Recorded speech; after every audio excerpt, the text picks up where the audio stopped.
Guys, ito yung kahapon binili ko sa Tagaytay. Tambis. Tambis yan guys.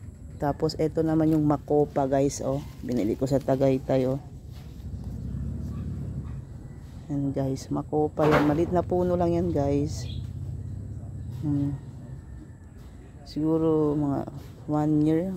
Wala pang 1 year, may bunga na to. Yung lansones binili ko rin sa Tagaytay. Yun, meron na siya, oh. May sanga na, oh. Ito yung mangga din sa Tagaytay ko rin binili. Ang laki niyan. Laki ng bunga niyan. Mga patola ko guys, oh. Ito yung kamyas ko rin. Maliit na puno lang din guys. Pero ang laki na ngayon, oh. Ang tangkat na, oh. Mulberry sa Tagaytay din binili ko. Yan, oh. Mulberry. Daming bunga pa rin ng mga talong namin guys, oh. Wow. Magbibigay ng patuloy pa rin ang mumunga yan. Patola guys, oh. Ang laki ng patola guys, oh. Dami ng bunga guys, oh. Yan, oh.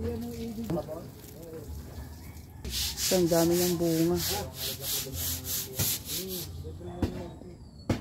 Papaya, oh. Buto lang yan. Tinapon ko lang yung buto dyan. Ayan, ngayon may bunga na siya.